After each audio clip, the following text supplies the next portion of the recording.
Hello, everyone, and welcome back. Today we are looking at the Sith Battleship. The Sith Battleship itself comes out of the Wizards of the Coast D20 system. One of the nice things that they had done is they gave us a nice guide to try and put the D6 system into the D20, and so many people had taken it and reversed it from the D20 to the D6, which is what we have here today.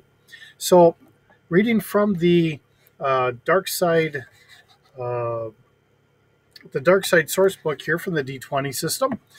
We have the Sith Battleship, and I'll kind of read what we have written.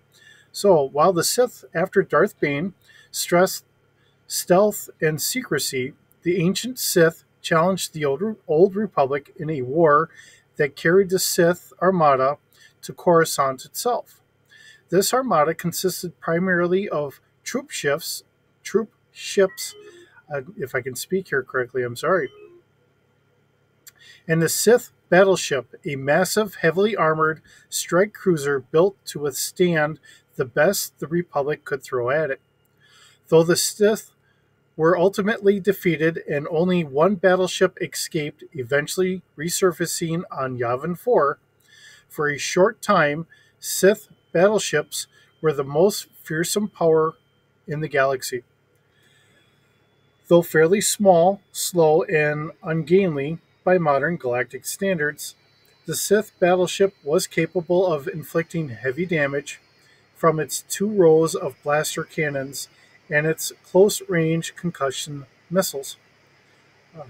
The heavily armored plating on the battleship's hull also meant that the Old Republic fleet had to bring to bear the guns of at least a half dozen of their own ships against the battleship to bring it down. Even then, the Sith could expect to cripple or destroy at least one of their enemy ships. The Sith Empire turned out about 100 battleships prior to the invasion of the Republic. All were destroyed before the end of the war except for the Sith flagship under the command of Sith Lord Naga Shadow, or Sado. Sado sacrificed his fleet to escape the Republic's counterattack. His ship lay hidden beneath a massive temple on Yavin 4 for 1,000 years before Jedi Exar Kun, having turned to the dark side, arrived to take possession of Shadow's, or it's not Shadow, it's Sadao's um, long forgotten refuge.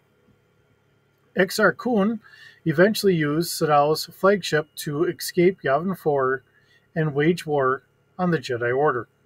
Um, One of the big things I really notice more when West End Games really lost their license and it got picked up from Wizards of the Coast and it became a D20 franchise. West End Games really tried to make it, at least early on, um, more so you're working with the Rebel Alliance and the Rebellion and the like.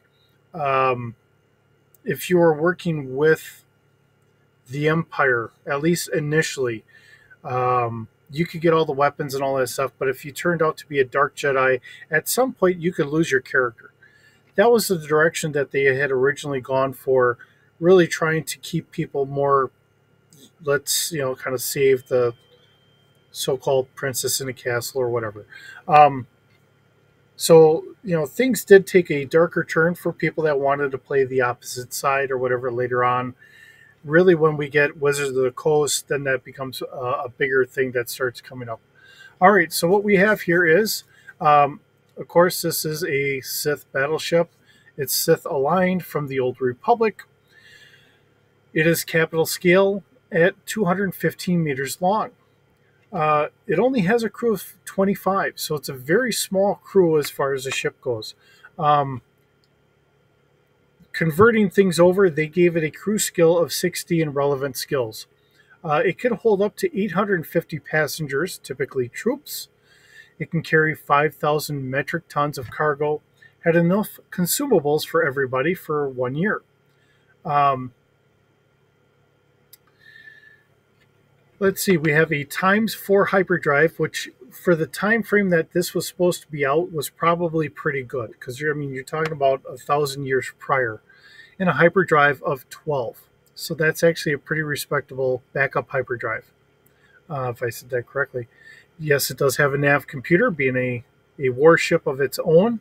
Of course, you would expect to have a nav computer on there. It has a maneuverability of 1D. Now, like the write-up had said, it was a very ungainly ship, not very maneuverable. 1D does kind of represent that, although you could take a little licensing here, and if you wanted to modify it, maybe down to a 0 or whatever. But 1D for a combat ship, it's not bad to say. Space is a 4, so it is a fairly slow ship. Hull of 4D plus 1. Yeah, I could maybe see that for the write-up that they have and everything else. Now, I don't have the D20. I already put the book behind me. I'm not going to try comparing them because I don't have the sheet that I remember printing out at one point to try and convert things back and forth. And things weren't exactly, so you had to kind of fudge things a little here and a little there.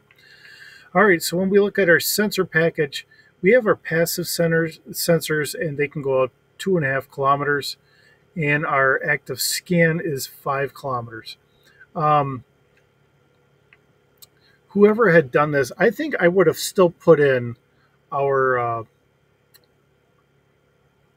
search and all that, just to throw it in there. You got to remember you're taking it from one system to another, so not everything lines up exactly. We do have 6 blaster cannons, 3 on the left and 3 on the right. And I've said this before, when you look at Star Wars, it's a lot like having battleships out in space, and that a lot more broadsiding than maybe some other franchises, especially with the capital ships. When you get starfighters, everything's pretty much either on a turret or forward facing or whatever. We do have a fire control of 1D plus 2, so a little less than what our standard is, and it does do a damage of 4D each. We don't have anything stating as to how many crewmen we are supposed to have on here. So when we look at a crew of 25, I don't know if that's going to be 25 plus however many gunners, because like I said, it's 2 different franchises. And this was made for, really, I believe, Wizards of the Coast. When I was looking it up on Wikipedia, I didn't see any reference towards any of the novels. So I'm guessing that this is one of the things that they had done for the game. I know Exar Kun was actually written in on some of the novels, but I don't really remember reading any of those, so I can't actively say from my own reading history or whatever any of this. So for that, I do, I have to just kind of blindly take some of this stuff here. But knowing how a lot of other ships are, there might be some slight fudging here and there. Okay, so we do have 3 concussion missile launchers, and we have a fire control of just a +2, 0D +2. So it's just a +2. So it's not much. And this is, again, going to be for capital scale. And they're going to do 8D damage, which is what our missiles typically do. So that's not going to be a big change there.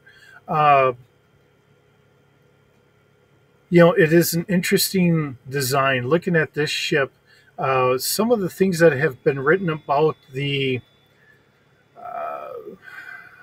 Sith really kind of comes down to the Sith love like a dagger-shaped design, and that was one of the things that was coined for like the design layout and the construction of the Star Destroyers in that. And even to when we look at George Lucas bringing in on the Clone Wars, the Venator in that, it has that dagger design, kind of keeping that thread going there. So this does fit that design fairly well. So whoever did this kind of did take some of that inspiration and keep it in there. I don't know if they were working with Lucasfilm or in that to make sure that they were kind of keeping things in line. I'm going to guess that they probably were. Um, Looking at this is definitely some sort of an older kind of design towards a ship. So it does look like it could fit for something being about 1,000 years older. Um, it's another interesting ship, something to throw out at there. Seeing that they're saying that there was only one from Exar Kun. Now, that doesn't mean if you wanted to throw it into your own campaign that maybe there's not another hidden one that nobody knew about. Or maybe Exar Kun had taken the blueprints and had someone else making a new upgraded version of this. Of course, it wouldn't be available for sale. But if you take the last series of 9 books that was written for LucasArts before Disney had bought the franchise, we do have another race of Sith that are out there. So it's not to say that this couldn't have been grabbed, or at least the design of this couldn't have been grabbed, and then they couldn't be creating it somewhere else.